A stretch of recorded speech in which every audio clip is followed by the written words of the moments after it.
The universe holds secrets in its endless darkness, and sometimes those secrets arrive without warning. In the furthest reaches of the Andromeda sector, where 3 suns painted the void in shades of amber and gold, the peaceful civilization of the Quillari had spent centuries listening to the cosmos. They were patient beings, tall and graceful, with skin that shimmered like polished silver under starlight. Their world, Thessera Prime, orbited a gentle blue star, and for 800 solar cycles, they had sent greetings into the void. No one ever answered. Captain Viridian Hawk stood at the helm of his research vessel, running diagnostic checks with the practiced ease of someone who had done this 1,000 times before. His crew call him Hawk not because of his angular features or sharp eyes, but because he never missed a detail. Every sensor reading, every atmospheric fluctuation, every cosmic whisper received his full attention. Today was supposed to be routine, another patrol sweep of the outer mining colonies that dotted the system like scattered pearls. The bridge hummed with quiet efficiency. Navigator Sienna Vale studied her star charts, her fingers dancing across holographic displays that painted her face in soft blue light. She was young for her position, barely 30 cycles old, but her ability to calculate jump coordinates in her head had earned her respect across the fleet. Beside her sat engineer Tormund Cass, a stocky man whose rough hands had rebuilt half the ship systems from spare parts and determination. He muttered constantly about power fluctuations and cooling systems, a habit everyone had learned to ignore. Dr. Rhea Moss worked in the medical bay below, organizing supplies she hoped never to use. She was the oldest member of the crew, her silver hair braided in the traditional style of the healing caste. Once she had served on warships during the border conflicts with the Vex Collective, but those days were long past. Now she preferred the quiet life of research missions, treating occasional burns from overheated equipment and reminding Tormund to eat regular meals. The Quillari had known war once, generations ago. The Vex Collective, a race of silicon-based beings who communicated through electromagnetic pulses, had disputed territorial claims in the neutral zones. The conflict lasted 20 years and cost millions of lives on both sides.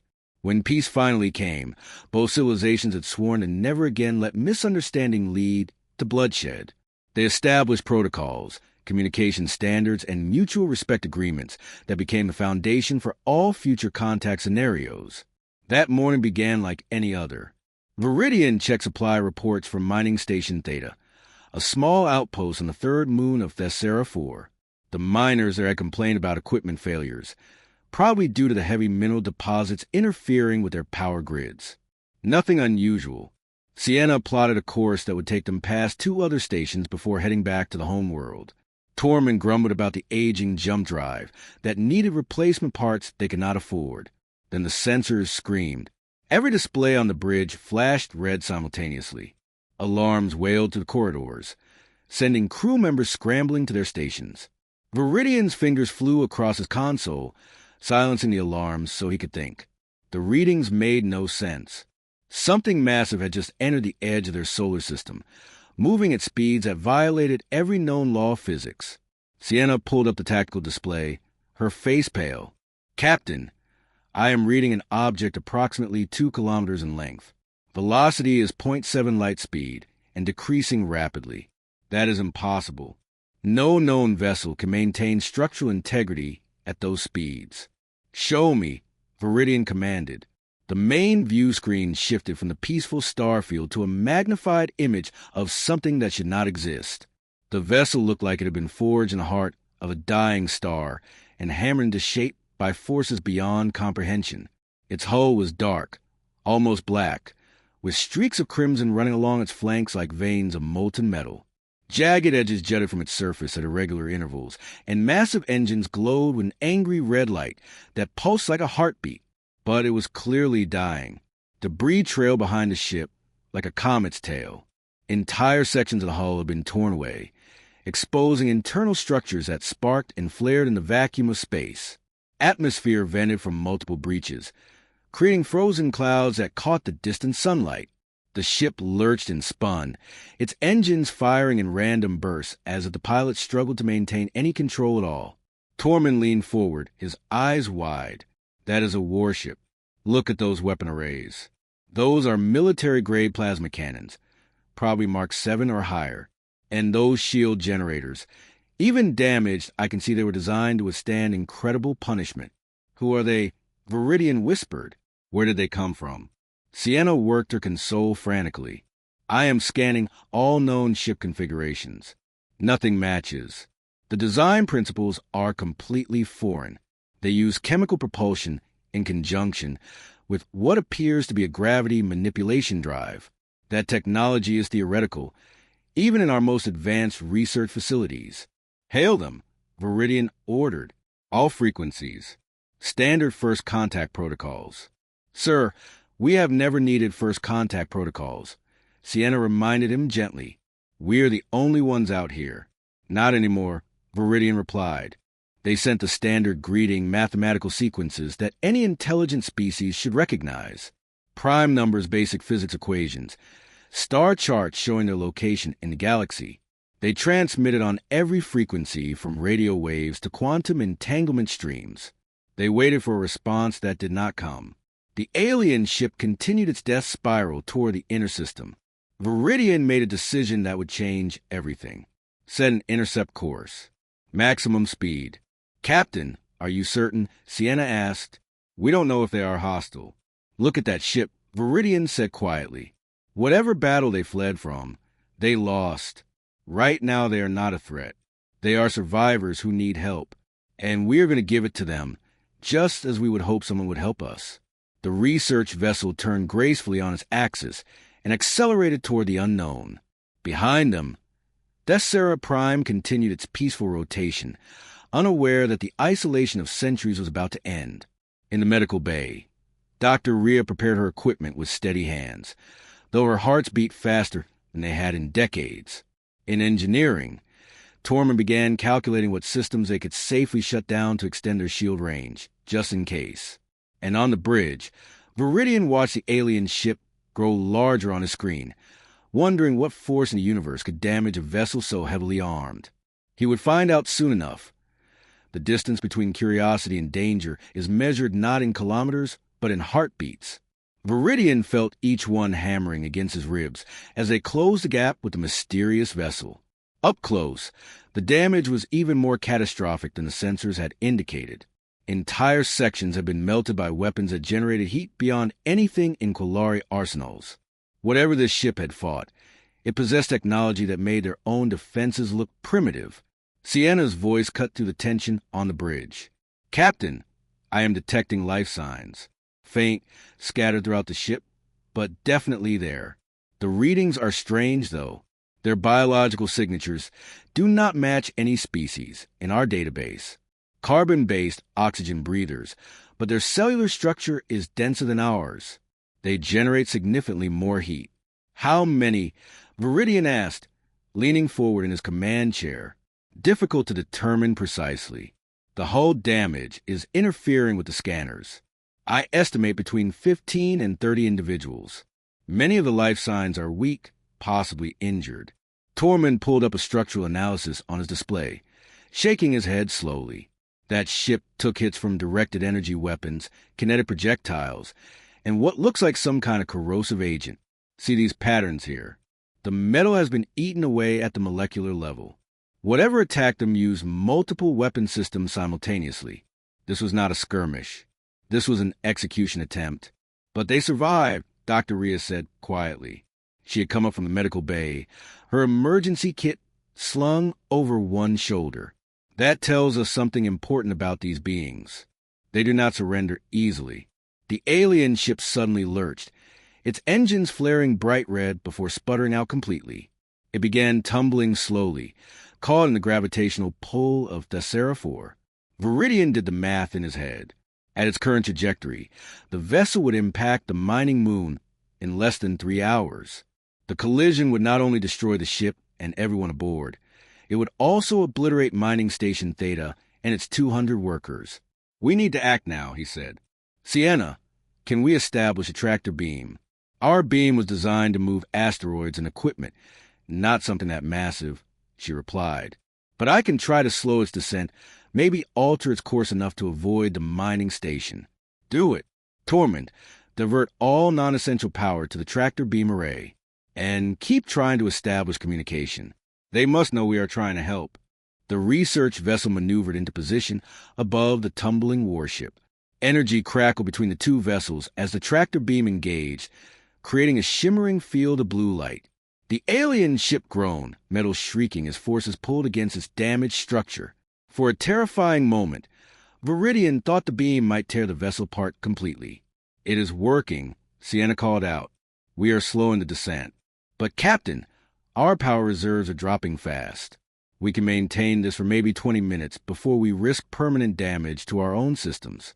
"Then we have 20 minutes to figure this out," Viridian replied. A sudden flash of light erupted from the alien ship. Every screen on the bridge went white for an instant before the automatic dampeners kicked in. When vision cleared, a message scrolled across the main display. But it was not in any language the Quillari had ever encountered. Strange symbols, angular and aggressive, marched across the screen in rapid succession. Tormund stared at the message. "That is not random. See the repetition patterns. They are trying to communicate, but our systems cannot translate. The mathematical foundation is completely different from ours." "Can you decode it?" Viridian asked. "Given several weeks and access to our main computer cores on the homeworld, possibly. But right now, no. However, there's another option." Viridian raised an eyebrow. "Go on. We bored them. If they are trying to communicate, maybe we can establish visual contact. Use gestures, mathematics, basic physics demonstrations. It worked with the Vex Collective during the first peace negotiations."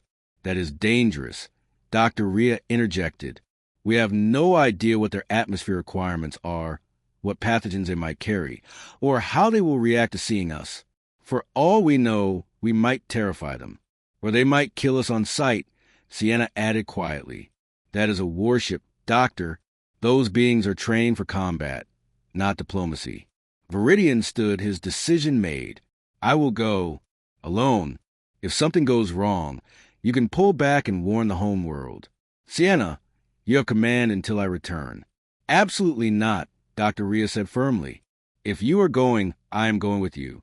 Someone needs to assess their medical needs, and I have more experience with alien biology than anyone else on this ship.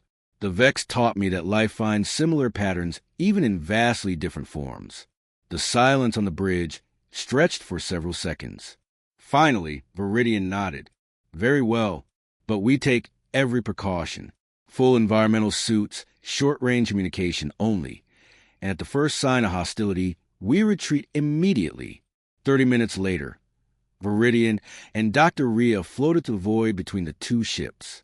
Their suits were bulky white things, designed more for protection than mobility, but they served their purpose. Through his helmet, Viridian could see the gaping wound in the alien vessel's hull where they would enter. Emergency lights flickered inside, casting strange shadows.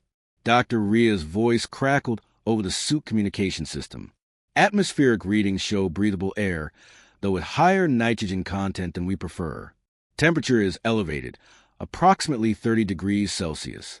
These beings like it warm. They pulled themselves through the breach and into a corridor that looked like it had been through a hurricane. Debris floated everywhere. Twisted metal, shattered equipment, and dark stains on the walls that Viridian hoped were not blood. The emergency lights gave everything a hellish red glow.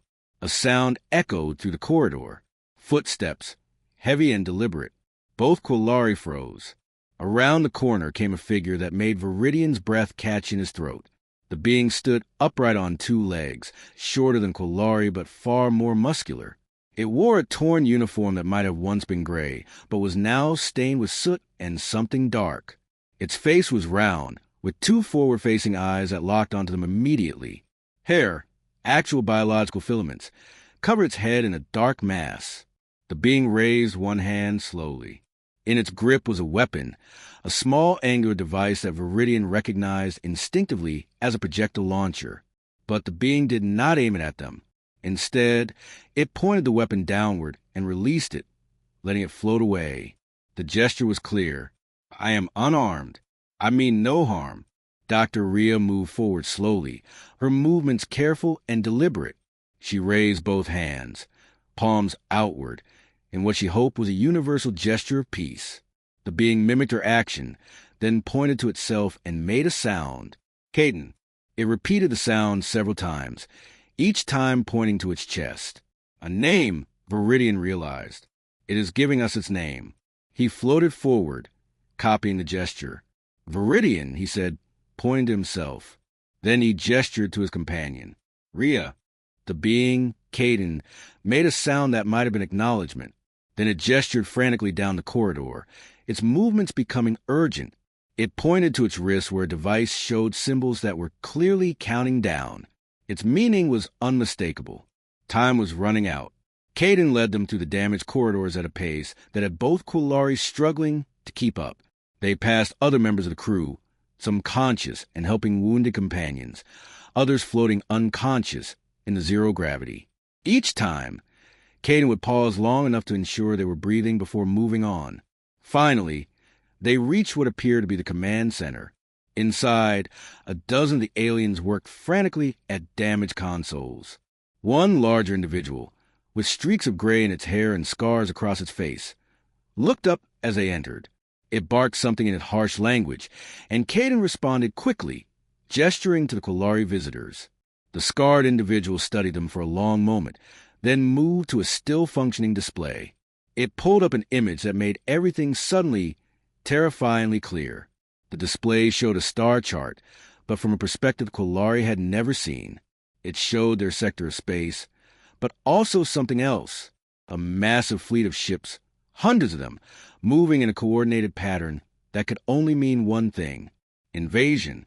And this damaged warship, this dying vessel with its desperate crew, had been running from those hundreds of predators straight toward Quillari space. Not to invade, Viridian realized with growing horror, but to warn them. These strangers had sacrificed their own ship to deliver a message. The enemy was coming, and the peaceful civilization of Thessera Prime had less than 2 days to prepare for a war they never imagined possible. The weight of understanding hit Viridian like a physical blow. These damaged warriors had not stumbled into Quillari space by accident or malice. They had fought their way here, bleeding and broken, to deliver a warning that might save an entire civilization. The scarred leader, whom the others called Commander Garrett, worked with frantic precision to show them more images on the fractured display screen. Each one painted a darker picture than the last. Dr. Rhea moved among the injured aliens with gentle efficiency, her medical scanner adapting to their unique biology. She discovered their bodies ran hotter than Quillari. Their hearts beat faster, and their capacity to endure pain was remarkable. One young soldier sat against a wall, clutching a wound that would have killed any Quillari instantly, yet still tried to help his companions. When Rhea approached with her medical kit, he flinched but did not resist. She worked quickly, applying synthetic tissue patches that her scanner indicated would bond with their cellular structure. The soldier looked at her with eyes that held both suspicion and desperate gratitude. Caden worked alongside Viridian, using hand gestures and crude drawings on a damaged data pad to explain what had happened. His people, the ones he called humans, came from a world they named Earth, impossibly far from this sector. They had been exploring, reaching out to find others in the cosmos, when they encountered the Dravik swarm. The name meant nothing to Viridian, but the images told a story. The Draviks were not explorers or diplomats. They were harvesters, consuming entire worlds for resources, leaving nothing but empty husks floating in space. The human fleet had engaged the swarm to buy time for evacuation of a colony world. Garrett's ship, the Valiant Dawn, had been assigned to break through enemy lines and search for allies, anyone who might help turn the tide. They had fought for 6 days straight, jumping through multiple star systems, always staying just ahead of swarm scouts. But the cost had been terrible. Of the crew of 112 humans who started the journey, only 28 remained alive. Tormund's voice crackled through Viridian's suit radio. "Captain, you need to return immediately. I have been analyzing the data stream from the human ship's computer core. The swarm vessels are using quantum tracking. They can follow the Valiant Dawn's energy signature through every jump it made. That means they know exactly where the ship is. And if they're following the same path, they will arrive at our system within 40 hours. 40 hours. Less than 2 days to prepare for an enemy that had nearly destroyed a warship designed for combat. Viridian looked at the Quillari research vessel through the breach in the hull. His ship carried scientific equipment, not weapons. Mining Station Theta had industrial tools, not military defenses. Thesera Prime had a small defense fleet, but they had not faced real combat in generations. They were scholars, scientists, miners, and farmers. They were not warriors. But looking at the humans struggling to keep their ship functional, at Caden who had shown them trust despite his obvious pain, at the young soldier who accepted Rhea's help even though she was utterly alien to him, Viridian understood something profound. Warriors were not born from violence. They were forged from the choice to stand and protect what mattered, even when fear demanded retreat. Commander Garrett approached Viridian, moving carefully in the low gravity. The human was shorter but broader, his presence commanding despite his injuries. He held out a small device, pressing buttons until it projected a holographic image. The hologram showed the human ship's tactical database, every piece of intelligence they had gathered about swarm vessels, their weapons, their tactics, their weaknesses. Garrett placed the device in Viridian's hands, then did something unexpected. He placed his right hand over his heart and bowed his head slightly, a gesture that needed no translation. "Please," the gesture said, "take this knowledge. Use it. Survive what we cannot stop alone." Viridian returned the gesture in the Quillari way, touching his forehead and then extending his palm outward. Together, he conveyed, "We face this together." The next 30 hours became a blur of desperate preparation. The Valiant Dawn was towed to Mining Station Theta, where Tormund and a team of engineers worked with the surviving humans to salvage every functional weapon system. The humans taught them how to modify mining lasers into makeshift defensive batteries, how to create debris fields that would disrupt swarm targeting systems, how to coordinate fire patterns that maximize damage against shielded vessels. On Thesera Prime, the government initially refused to believe the threat was real. But when Dr. Rhea presented her medical scan showing injuries consistent with directed energy weapons beyond Quillari capability, when Sienna showed them the star charts marking the swarm's approach, when Viridian played the recordings of human ships being torn apart by an enemy that showed no mercy and asked for no surrender, the Council had no choice but to act. Every able-bodied Quillari was mobilized. Defense satellites that had not been activated in decades were brought online. Civilian ships were retrofitted with whatever weapons could be adapted. The Vex Collective, hearing of the crisis through emergency channels, sent 3 of their own warships to assist, old grudges forgotten in the face of the threat to all life in the sector. Caden worked beside Viridian on the bridge of a hastily militarized cargo hauler, teaching him human tactical doctrine. The language barrier remained, but combat mathematics transcended words. Firing solutions, vector calculations, shield harmonics, these concepts were universal. Through patience and determination, they developed a crude but functional communication system using their data pads as translators. During a brief rest period, Caden showed Viridian an image on his personal device. It displayed a green and blue world, clouds swirling over vast oceans and brown land masses. Superimposed over it were 3 smaller images, a female human with kind eyes and 2 young humans with bright smiles. Caden touched each image gently, and Viridian understood. This was what humans fought for, not territory or resources or pride. They fought for the faces they loved, for the world that held their memories, for the future of those bright-eyed younglings who deserved to grow up under peaceful skies. Viridian pulled up his own images. Thesera Prime in all its beauty, the crystal cities catching triple sunlight. His partner Lenera, a botanist who spent her days nurturing alien plants in the research gardens. His daughter Zena, only 8 cycles old, who wanted to be a star navigator like Sienna. He had never considered himself a warrior. But looking at those faces, he understood that every parent, every partner, every being who loved something more than themselves was a warrior when the moment demanded it. The swarm arrived precisely when the human calculations predicted. 17 vessels materialized at the edge of the system, each one larger than the Valiant Dawn, their hulls covering what looked like organic armor that pulsed with sickly bioluminescence. They did not send greetings or warnings. They simply began accelerating toward the inner planets, weapons charging with visible energy buildups. What happened next would be recorded in the histories of three species as the Battle of Thessera. The Qullari Defense Fleet, supplemented by human survivors and Vex warships, met the swarm at the orbital plane of the fourth planet. It was not elegant or heroic in the traditional sense. It was desperate, chaotic, terrifying. Ships exploded on both sides. The void filled with debris and dying screams across every communication channel. But the defenders held their ground.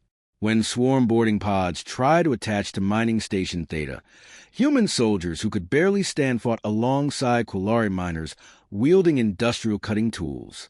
When a swarm battleship broke through the defensive line, Dr. Rhea coordinated medical teams that treated Qullari, human, and Vex casualties without distinction, proving that compassion transcended all boundaries. Commander Garrett, against all medical advice, took control of the partially repaired Valiant Dawn and led a suicide run against the swarm command vessel. The human warship, held together by emergency welds and sheer determination, rammed directly into the enemy flagship. The explosion lit up the system like a new sun, and when the light faded, the swarm fleet began to retreat. Without their command ship, their coordination collapsed. The surviving swarm vessels jumped away, back into deep space, leaving behind their dead and the promise that they would not forget this defeat. But neither would the defenders forget what they had learned. The universe was not empty. It was filled with wonders and terrors, with beings who could become either friends or enemies depending on the choices made in critical moments. Viridian stood in the observation dome of what remained of mining station Theta, watching recovery teams search for survivors. Caden floated beside him, one arm in a medical sling, but alive when so many were not. Through their improvised translation system, Caden spoke words that Viridian would remember forever. "We came to your stars as strangers. We leave as brothers. This is the way of humans. We do not abandon those who stand with us." "And we have learned," Viridian replied. "That peace is precious, but some things are worth fighting for. Thank you for teaching us to be brave when bravery was needed most."